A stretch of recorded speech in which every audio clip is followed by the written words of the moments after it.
Em nome do Pai, do Filho e do Espírito Santo. Amém. Doutrina católica, tradição e magistério. Meditação. A Santa Missa, o ato de entrega de Cristo no sacrifício da cruz. A liturgia da Igreja foi afetada por uma grave e profunda crise desde o Concílio Vaticano II, com a introdução do Novus Ordo.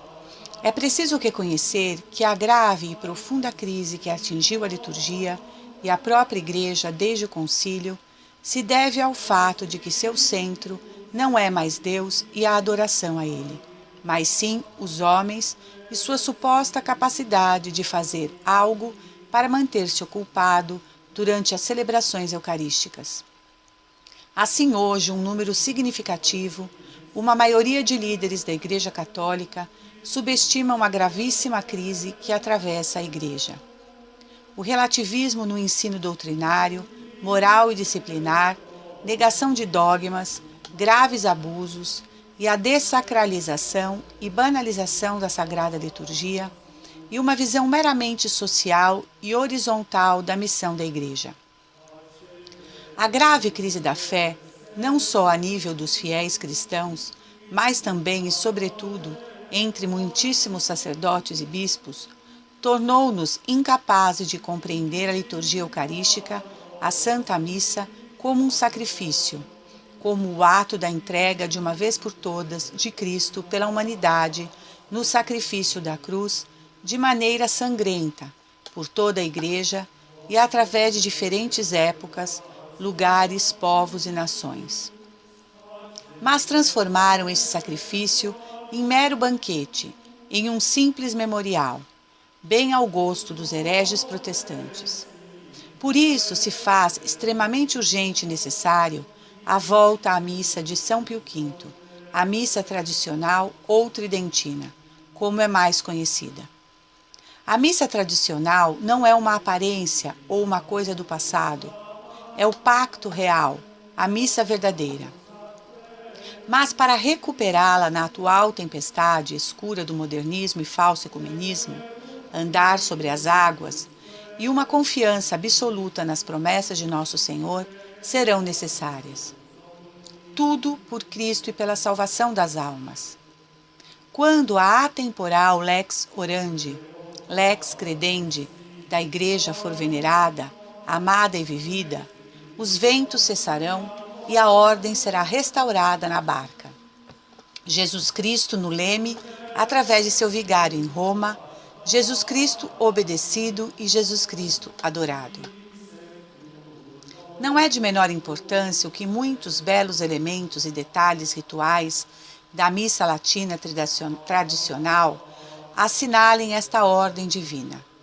Cristo no leme, Jesus Cristo obedecido, Jesus Cristo amado e adorado. Em sua exortação apostólica sobre a santidade sacerdotal, Aerent Animo, o Papa Pio X lembra todo o clero do mundo: que seja vosso mais ardente desejo o ganhar almas ou afiançar almas para Cristo. O que é que ganha e fortalece almas para Cristo? A fidelidade a Jesus Cristo e à sua Igreja. Fidelidade ao Evangelho de Cristo, à sua verdade e aos seus mandamentos. Em outras palavras, a fidelidade ao perene lex orandi, lex credendi, que Cristo deu à sua Igreja. Para ganhar almas para Cristo e para cuidar das almas, deve-se ser extremamente leal à lex orandi, lex credendi, contínua da Santa Mãe Igreja, de acordo com a sagrada tradição e o magistério da Igreja. Infelizmente hoje, a maciça maioria dos católicos, entre eles membros da hierarquia, que equivocadamente pensam que o Papa está acima de mais de 2000 anos de tradição litúrgica da Igreja. A Igreja Católica sempre ensinou o oposto, ou seja, que o Papa tem autoridade de Deus para salvaguardar e transmitir fielmente aquilo que vem de Deus, dos apóstolos e o antigo rito romano é de ordem apostólica, isto é, o rito romano antigo nos vem de Deus. Por exemplo, prestemos adequada atenção ao ensinamento da Igreja, como expresso na Constituição Dogmática do Concílio Vaticano I, Pastor Aeternos, capítulo 4, que diz: Pois o Espírito Santo não foi prometido aos sucessores de Pedro para que por revelação sua manifestassem uma nova doutrina, mas para que, com sua assistência, conservassem santamente e expusessem fielmente a revelação transmitida pelos apóstolos, ou seja, o depósito da fé. Monsenhor Klaus Gamber, 1919 a 1989, possivelmente o melhor estudioso liturgista do século XX, escreveu: A reforma litúrgica, acolhida com boas-vindas e com tanto idealismo e esperança por muitos, tanto leigos como sacerdotes, mostrou-se como uma destruição litúrgica de largamente proporções. Uma debacle que se agrava a cada ano que passa. Em vez da esperada renovação da Igreja e da vida católica, estamos sendo testemunhas de um desmantelamento da piedade e dos valores tradicionais em que a nossa fé está fundamentada. Em vez de uma renovação frutífera da liturgia, o que contemplamos é a destruição das formas da missa desenvolvidas de maneira orgânica ao longo de muitos séculos. Fonte: A Reforma da Liturgia Romana, página 9. Somente a fidelidade a Jesus Cristo e a sua amada Igreja terá a felicidade e salvação às nossas pobres almas. Monsenhor Marcel Lefebvre escreveu: Qual é a crise que estamos atravessando atualmente? Manifesta-se, no meu entender, sob 4 aspectos fundamentais para a Santa Igreja. Manifesta-se à primeira vista, acredito eu, e me parece que é um dos aspectos mais graves, porque para mim, se estudarmos a história da Igreja, dá-se conta de que a grande crise que atravessou o século XVI, crise espantosa que arrebatou a Santa Igreja, milhões e milhões de almas, regiões inteiras, estados na sua totalidade. Esta crise foi antes de tudo, uma crise do culto litúrgico. E que, se atualmente existem divisões entre aqueles que se dizem cristãos, há que se atribuir, mais que a outras causas, a forma de celebrar o culto litúrgico. E se os protestantes se separaram da Igreja, a causa principal é que os instigadores do protestantismo, como Lutero, disseram desde o primeiro momento: se queremos destruir a Igreja, temos que destruir a Santa Missa. Esta foi a chave de Lutero. Tinha-se dado conta de que se chegasse a pôr as mãos na Santa Missa, se conseguisse reduzir o sacrifício da missa a uma pura refeição, a uma comemoração ou recordação, a uma significação da comunidade cristã, a uma rememoração ou memorial da paixão de Nosso Senhor, e como consequência, que ficasse mais débil o mais sagrado que há na Igreja, o mais santo que nos legou Nosso Senhor, o mais sacrossanto, ele conseguiria destruir a Igreja. E certamente conseguiu, por desgraça, arrebatar à Igreja nações inteiras, obrando desta forma. A missa, um sacrifício. Pois bem, hoje existe uma tendência, que ninguém pode negar, de pôr as mãos sobre a Santa Missa. Chega-se a alterar coisas que são essenciais na Santa Missa. E quais são essas coisas essenciais na Santa Missa? Em primeiro lugar, a Santa Missa é um sacrifício. Um sacrifício não é uma refeição. Mas na atualidade se quis desterrar até a palavra sacrifício. Se fala de ceia eucarística, se fala de comunhão eucarística, se fala de tudo o que se quer. com tal de não mencionar sequer a palavra sacrifício. E apesar disso, a missa é essencialmente um sacrifício.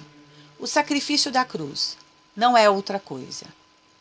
Substancialmente, o sacrifício da cruz e o sacrifício da missa são a mesma coisa e o mesmo e único sacrifício. Não há outra mutação que na forma de oblação. Nosso Senhor se ofereceu de uma forma sangrenta, cruenta, no altar da cruz, sendo Ele mesmo o sacerdote e a vítima. E sobre nossos altares se oferece, sendo igualmente o sacerdote e a vítima, por ministério dos sacerdotes. Somente o sacerdote é o ministro consagrado pelo sacramento da ordem, configurado pelo caráter, ao sacerdócio de nosso Senhor Jesus Cristo, oferecendo o sacrifício da missa na pessoa de Cristo, in persona Christi. A presença real. Se se tira a transubstanciação da missa, já que vos falei de sacrifício, falemos agora da segunda coisa necessária, essencial, que é a presença real de Nosso Senhor na Sagrada Eucaristia. Se se elimina a transubstanciação, esta palavra é de uma importância capital, porque ao suprimi-la, se omite a presença real e deixa, portanto, de haver vítima. Deixa de haver vítima para o sacrifício e, portanto, deixa de haver missa. Dizendo de outra maneira, deixa de existir sacrifício e nossa missa é vã. Ficamos sem missa. Deixou de ser o sacrifício que nos deu nosso Senhor na Santa Ceia e na cruz e que mandou os apóstolos o perpetuarem sobre o altar. É o segundo elemento indispensável. Primeiro, o sacrifício, logo a presença real. Falemos agora do caráter sacerdotal do ministro. É o sacerdote, não os fiéis. É o sacerdote o que recebeu o encargo de Deus, nosso Senhor, para continuar o sacrifício, e de nenhuma forma os fiéis. É certo que os fiéis têm de se unir ao sacrifício, unir-se de todo o coração, com toda a sua alma, à vítima que está sobre o altar, como deve fazer também o sacerdote. Mas os fiéis não podem oferecer de forma alguma o santo sacrifício in persona Christi como o sacerdote. O sacerdote está configurado ao sacerdócio de Cristo, está marcado para sempre, para a eternidade. Tu és sacerdos in aeternum. Somente ele pode oferecer verdadeiramente o sacrifício da missa, o sacrifício da cruz. E, por conseguinte, somente ele pode pronunciar as palavras da consagração. De joelhos. Não é normal que os leigos se coloquem ao redor do altar e que pronunciem todas as palavras da missa junto com o sacerdote, porque eles não são sacerdotes no sentido próprio em que é o sacerdote consagrado. Tampouco podemos considerar como coisa normal o ter suprimido todo sinal de respeito à real presença. A força de não ver nenhum respeito à Sagrada Eucaristia acaba por não se crer na presença real. E quem se atreverá a chegar por tal caminho a coisa parecida, depois de meditar a divina palavra, segundo ao qual, ao nome de Jesus, que se dobre todo joelho, no céu, na terra e nos infernos? Se somente ao nome há que ajoelhar-se, vamos permanecer de pé quando está presente na realidade, na Sagrada Eucaristia? Ao lugar onde se oferece um sacrifício, se dá o nome de altar. Por isso não se pode aceitar, como substituto do altar, uma mesa comum, destinada às refeições, que, segundo recordava São Paulo, se encontram nos refeitórios das casas para comer e beber. O altar tem que ser peça que não se translade e onde se oferece e se derrama o sangue. No momento em que se converte o altar em mesa de refeitório, se deixa de ser altar. Tomado do protestantismo. Suprimir todos os altares que são verdadeiramente tais, pôr em seu lugar uma mesa de madeira diante do altar, que foi solenemente consagrado, é precisamente fazer desaparecer a noção de sacrifício que vimos é de importância capital para a Igreja Católica. E é desta forma como chegou e se consolidou o protestantismo. Por esta desaparição da ideia de sacrifício, passou a Inglaterra inteira ao cisma e logo à heresia. Deslizando, pouco a pouco, vamos tornar-nos protestantes sem sequer dar-nos conta. Fonte retirado do livro La Missa Nueva, Monsenhor Marcel Lefebvre, editora Action, Buenos Aires, 1983. Diz o padre Micael Rodrigues, pároco da Diocese de El Paso, no Texas. Quando passou a conhecer e celebrar a missa tridentina, pela graça divina, em 2005, descobri a missa tradicional devido aos nobres esforços de alguns fiéis leigos. Entre eles estava um homem que gentilmente começou a me fornecer de maneira contínua a literatura tradicional e outro que me pediu para considerar oferecer a missa tradicional para um grupo de crentes, uma vez que o sacerdote religioso que estava oferecendo a missa latina 2 vezes por mês, recorrendo ao indulto Ecclesia Dei de 1998, seria transferido para outra província. Estimulado por conseguinte pelos fiéis católicos, comecei a estudar e aprender a celebrar a imemorial missa. Quanto mais aprendia, mais me maravilhava com o que descobria. A beleza, glória e verdade do rito histórico é a mesma beleza, glória e verdade do catolicismo. Se alguém valoriza e ama a grandiosidade e a verdade do que é católico, como pode deixar de valorizar, estimar e amar aquela que sempre foi a missa da Igreja Católica? Assim, nos anos seguintes, eu me vi envolvido em um ciclo recorrente. Quanto mais estudava, mais me convencia da necessidade, em todos os níveis, teológico, litúrgico, pastoral e pessoal, de oferecer a missa latina tradicional, e quanto mais a oferecia, mais crescia em reverenciá-la e amá-la. Ademais, quanto mais oferecia a missa tradicional, mais me motivava a crescer em meu conhecimento dos sublimes e divinos mistérios contidos ali, aprofundando-me mais neste estudo, e assim o ciclo podia se repetir. Uma vez que você se enraiza na fé perene da Igreja, isso afeta necessariamente a sua perspectiva da realidade e do católico. Antes de oferecer a missa tradicional, eu estava cego para a generalizada infiltração da heresia modernista em nossa amada Igreja. Por mais de um século, o Papa Pio X alertara quando declarou sobre o modernismo teológico, quando disse: não há parte alguma da doutrina católica que o modernismo deixa intocada, nenhuma que não combata para corromper. Que perspicaz foi o nosso Santo Padre. Durante o período pós-conciliar, o pensamento modernista, por exemplo, a fé deve ser atualizada e adaptada à evolução das circunstâncias de nosso tempo, infiltrou e corrompeu todos os aspectos do catolicismo. A missa latina tradicional ajudou-me a assimilar a fé perene da Igreja Católica e, portanto, rejeitar a deformação modernista da mesma. Estou convencido agora de que Deus me chama a dedicar meu serviço sacerdotal em 100% ao objetivo de recuperar a perene lex orandi, lex credenti da Santa Madre Igreja.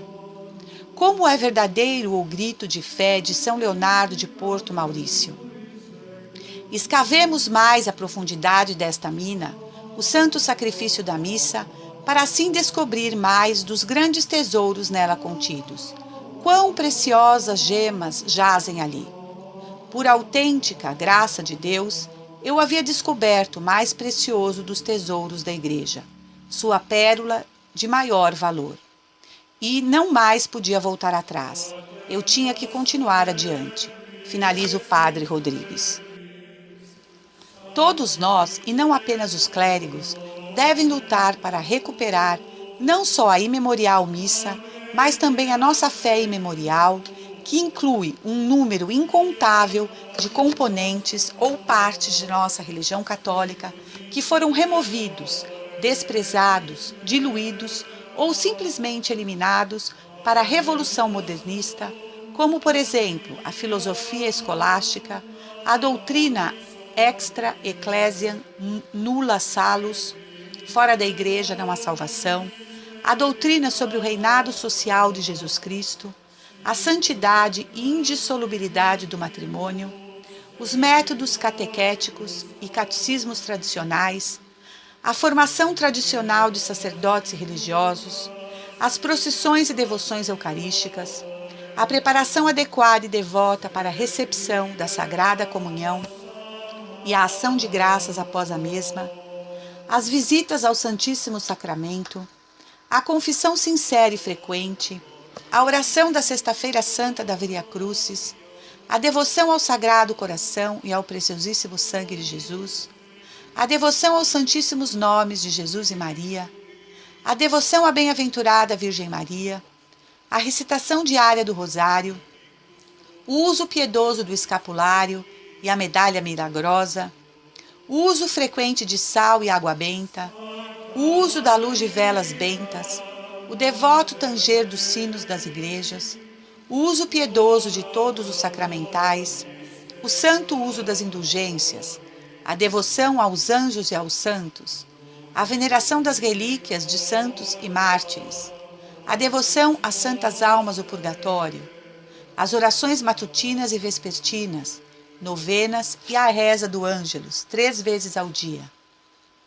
o exame de consciência noturno, a prática da oração mental, a meditação habitual das 4 últimas coisas, morte, juízo, céu e inferno, as várias orações preciosas, bênçãos e exorcismos, o jejum diário durante a quaresma, o jejum pelo menos 3 horas antes da Santa Missa, o jejum nos dias de cinzas e nas vigílias das grandes festas, a abstenção de carne em todas as sextas-feiras, as penitências e mortificações corporais voluntárias, a fidelidade aos deveres de Estado, típico de cada um, dos leigos, religiosos e etc.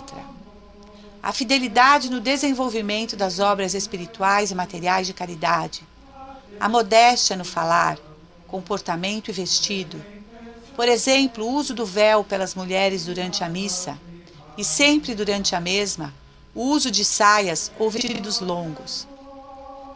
As regras prudentes para proteger a castidade, namoro tradicional na presença de terceiros, como cuidado da moralidade em preparação para o casamento, associações tradicionais de fiéis crentes.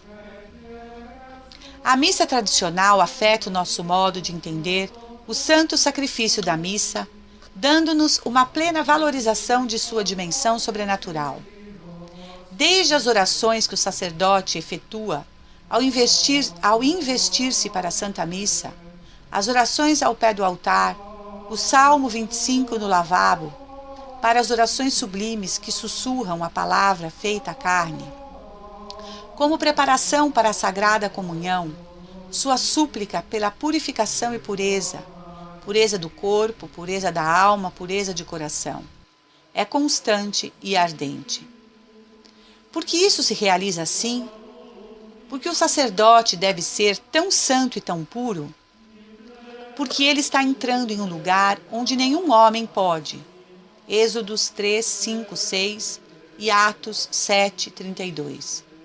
Está entrando na terrível e esmagadora presença do Todo-Poderoso, eterno, infinito e santíssimo Deus. Temos sequer noção do que isso significa? Se assim for, não deveríamos jazer prostrados, com o rosto por terra, durante horas e horas? E, no entanto, isso é apenas o princípio.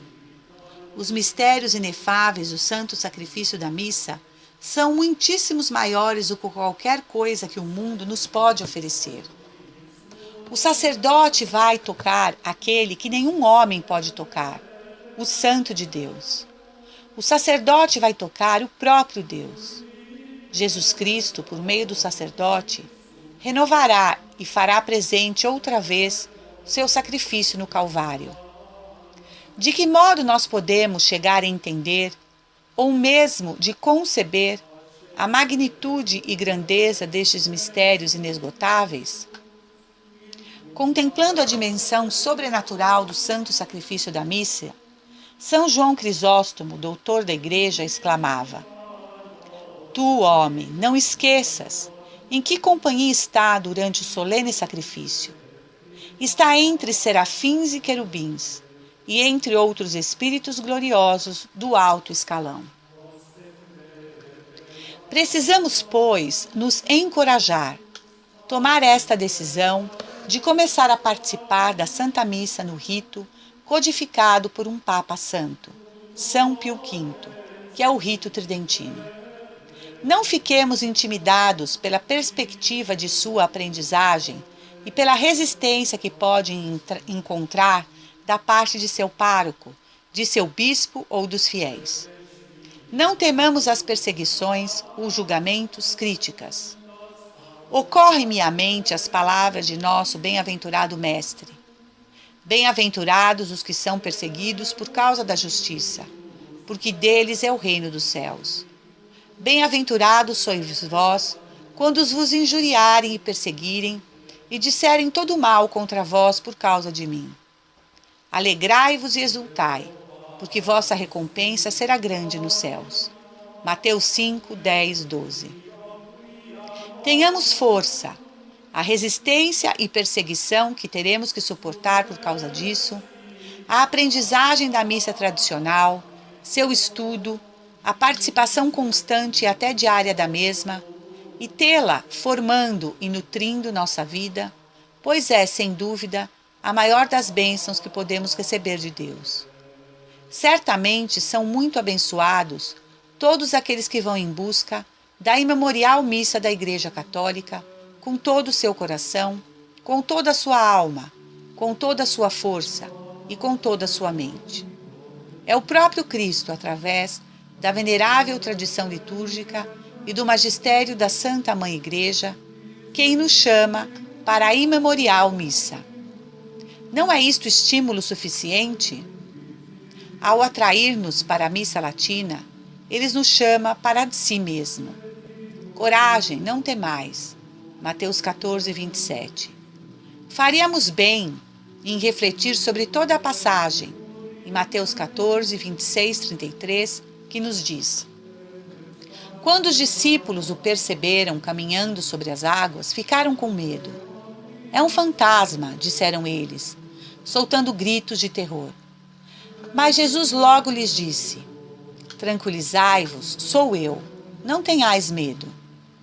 Pedro tomou a palavra e falou: Senhor, se és tu, manda-me ir sobre as águas até junto de ti. Ele disse-lhe: Vem. Pedro saiu da barca e caminhava sobre as águas ao encontro de Jesus. Mas, redobrando a violência do vento, teve medo. Começando a afundar, gritou: Senhor, salva-me! No mesmo instante, Jesus estendeu-lhe a mão, segurou-o e lhe disse: Homem de pouca fé, por que duvidaste? Apenas tinham subido para a barca, o vento cessou. Então aqueles que estavam na barca prostraram-se diante dele e disseram: Tu és verdadeiramente o Filho de Deus. Em meio à tempestade da atual crise de fé, e verdadeiramente nosso bendito Salvador, quem está chamando para sermos verdadeiros católicos, na sua integridade de católico, não só em partes, aos pedaços, mas católico por inteiro, completo, homens de verdadeira fé. Andar sobre as águas e uma confiança absoluta nas promessas de nosso Senhor. Temos de saltar para fora do barco e deixar para trás o erro do modernismo, condenado pelo Papa São Pio X como uma grande heresia, e querer agradar somente a Deus e não aos homens, não ao mundo e nem a si mesmo. E o façamos por fidelidade e amor a Cristo e sua Igreja. Uma só palavra pode resumir a melhor maneira pela qual têm os fiéis de responder a esta crise de fé que aflige a Igreja de hoje: a santidade. Pois eu sou o Senhor, vosso Deus. Vós vos santificareis e sereis santos, porque eu sou santo. Levíticos 11:44 e 1 Pedro 1:16. Perseguições, provações, humilhações e tristeza. Isto é uma graça, porque é o que nos faz santos e amigos de Cristo. Se você realmente quer ser um santo, se você realmente quer ser um amigo de Cristo, você tem de sofrer perseguições, provações. Como posso me tornar santo? Através do batismo que nos conforma a Cristo e nos torna seus membros. Como podemos crescer em santidade? Seguindo a Jesus Cristo e imitando em tudo, isto é, em nossos pensamentos, palavras e ações. Qual é a característica mais proeminente da vida de Cristo? A cruz. O próprio Jesus nos diz: se alguém quiser vir comigo, renuncie-se a si mesmo, tome sua cruz e siga-me. Mateus 16:24.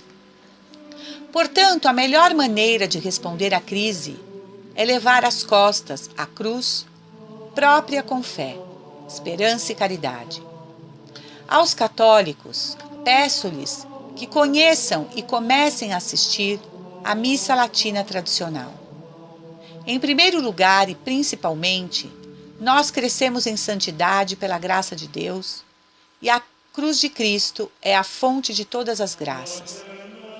A cruz é o começo, o meio e o fim da missa latina tradicional. A cruz é o coração e o centro da missa tradicional. Ninguém poderá verdadeiramente crescer em santidade apartado da perene lex orandi lex credenti da Igreja Católica. Finalizo esta meditação citando novamente Padre Micael Rodrigues, que diz: para todos os católicos que vão à missa tradicional, por favor, faça um esforço maior para levar sua cruz em seguimento do exemplo de nosso bendito Salvador. 3 das maneiras que poderiam fazer isto: primeiro, perseverar na oração. Segundo, praticar penitência e humildade. E terceiro, suportar as injustiças com paciência e perdoar todas as injúrias. Primeiro de tudo, sendo ardentes e devotos em sua oração e perseverar. Rezar particularmente e com fé o Santo Rosário todos os dias. Em seguida, praticar a paciência e a humildade. Só Deus, a Santíssima Virgem Maria e um Papa obediente podem resolver esta crise terrível. Finalmente, sempre que forem odiados, marginalizados, subestimados, ridicularizados, desprezados ou humilhados por sua fidelidade à missa latina tradicional e à imutável doutrina da Igreja, alegrem-se e regozijem-se. Bem-aventurados sereis quando vos caluniarem, quando vos perseguirem e disserem falsamente todo mal contra vós por causa de mim. Mateus 5:11. Se outro católico novus ordo criticar, atacar ou os condenarem, sofram essas injúrias com paciência. A presente crise da Igreja é em grande parte uma crise de santidade. Peçam a Deus a sua santificação. Peçam a Ele que lhes concedam o maior desejo e o maior amor à cruz. Peçam a Ele que proíbam vocês de se vangloriarem em outra coisa que não seja a cruz de nosso Senhor Jesus Cristo. E alegrem-se porque nos caminhos misteriosos da providência, a cruz sempre produz vida, santidade, graça e glória. A missa é o sacrifício de Jesus Cristo do Calvário. A missa é sagrada, divina, supremamente sacrossanta. É o eterno testamento do infinito amor de Cristo pelo homem pecador. Venhamos e adoremos. Finaliza Padre Rodrigues.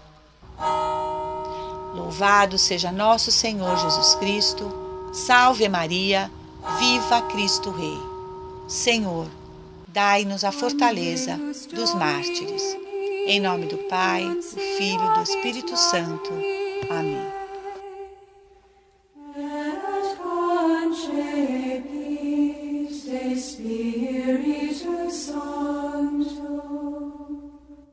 Ave Maria, gratia plena Dominus tecum, benedicta tu in mulieribus, et benedictus fructus ventris tui, Iesus.